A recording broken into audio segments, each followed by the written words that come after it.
Hello guys, welcome to my channel Bithika's home kitchen. আজকে আমার recipe Mathura cake. তো চলো আমি তোমাদের দেখাবো কী কী উপকরণ আমি নিয়েছি। প্রথমে নিয়েছি দেখো হাফ কাপ টক দই। এই কাপের 1 কাপ ময়দা নিয়েছি, আর এই কাপের হাফ কাপ আমি টক দই নিয়েছি। আর নিয়েছি এখানে পেস্তা কুচিয়ে নিয়েছি, কিশমিশ কুচিয়ে, আর মৌরি, গোটা মৌরি নিয়েছি। এখানে খাবার সোডা, বেকিং পাউডার, ঘি, নুন আর সাদা তেল। দেখো এরকম বাটিটা আমি নিয়ে নিয়েছি। বাটির মধ্যে আমি এবার টক দইটা ঢেলে দেবো।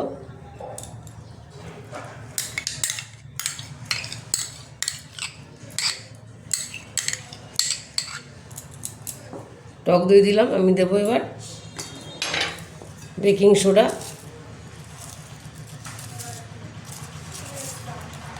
1 চামচ। আমি এই ছোটো চামচে 1 চামচে বেকিং সোডা দিলাম, আর এই চামচের একদম হাফ চামচেরও কম আমি বেকিং পাউডার দিলাম। দিয়ে দেবো অল্প নুন, একদম সামান্য নুন দিয়ে দিলাম। এবারে মেখে ভালো করে মেশাবো।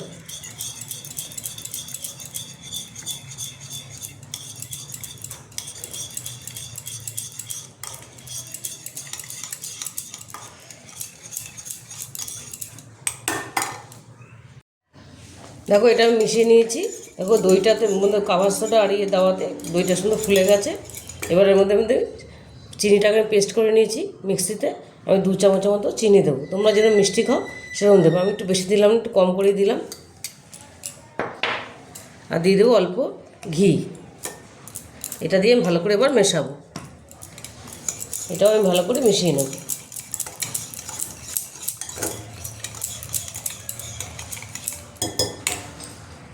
দেখো এটা আমি ভালো করে মিশিয়ে নিয়েছি। এবার আমি ময়দাটা দেব।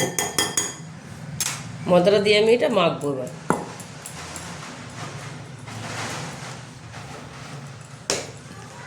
দিয়ে দেবো মৌরিটা, দিয়ে দেবো পেস্তা কুচিটা। এটা দিলে খেতে খুব ভালো লাগে মুখে পড়লে। তোমরা না দিলেও পারো এটা। এবার এটা ভালো করে মেখে নেব। তোমরা যদি বেশি পরিমাণে করো তাহলে বেশি পরিমাণে টক দই দেবে। এটার মধ্যে জল লাগে না, এই দইটাতেই পুরো এটা মাখা হয়ে যাবে ময়দাটা। এটা আমি ভালো করে মেখে নেব। দেখো ময়দাটা আমি এরকম করে একটু মেখে নিয়েছি, খুব বেশি টাইট করবো না। এরকম মেখে নিয়েছি। এবার আমি এর মধ্যে কিশমিশটা দিয়ে দেবো। কিশমিশটা দিয়ে দিলাম।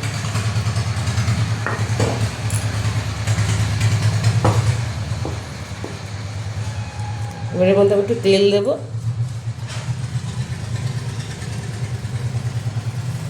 তেল দিয়ে এটা আমি ভালো করে একটু মেখে নেব।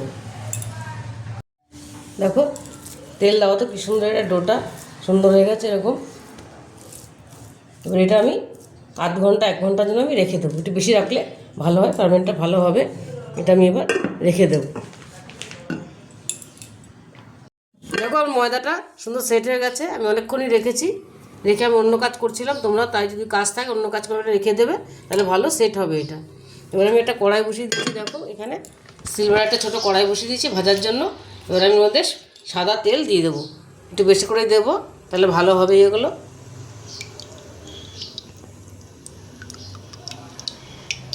এবার এটা গরম হতে দেবো। এবার আমি একটু লেচি করে আমি এগুলো একটা শেপে দেবো। এবার হাতে একটু তেল মেখে নেব। রিফাইন তেল মেখে নিলাম আমি। এবার একটু এতটা করে নেব, এরকম করবো। আর মাঝখানটা এটা করে এরকম করে দেবো। তেলটা খুব বেশি গরম করবে না, তাহলে বেশি লাল হয়ে যাবে। হালকা গরমে এটা আমি ছাড়বো। দেখো এরকম করে আমি ছাড়বো।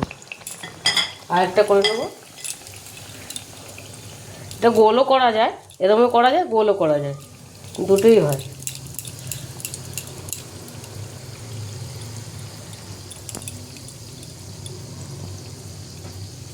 আমি দিয়ে দেবো সুন্দরগুলো ফুলের দুটো দিয়ে। আমি বেশি দেবো না একবারে। একটা আমি উল্টে দিয়েছি। দেখো কি সুন্দর ফুলে গেছে। ফুলে একদম উঁচু হয়ে গেছে দেখো। এরকম একদম হালকা আছে ভাজতে হবে, নাহলে ভেতরটা কাঁচা থেকে যাবে, ভালো ভেতরটা ফুলবে না। এরকম আস্তে আস্তে ভাজবো আমি। দেখো এই দুটো আমি লাল লাল করে ভেজে নিয়েছি, দেখো একটু টাইম নিয়ে ভাজতে হবে, তাহলে ভেতরটা সুন্দর হবে। এবার আমি দুটো তুলে নেব, তুলে বাদবাকিগুলো আমি ভেজে নেব। দেখো অনেকগুলো বানিয়ে আমি রেডি করে নিয়েছি, দেখো আরও বাদবাকিগুলো আমি ভেজে নেব। আর এইগুলো আমার ছেলে ভেজেছে, এই জন্য দেখো একটু ফেটে ফেটে গেছে। এবার এর মধ্যে আমি একটু গার্নিশ করবো একটুখানি চিনির গুঁড়ো দিয়ে, একটু গার্নিশ করে দেবো, দেখতে সুন্দর লাগে, খেতেও ধরো যারা মিষ্টি পছন্দ করে খেতেও ভালো লাগে। দেখো একটু গার্নিশ করে দিলাম আমি।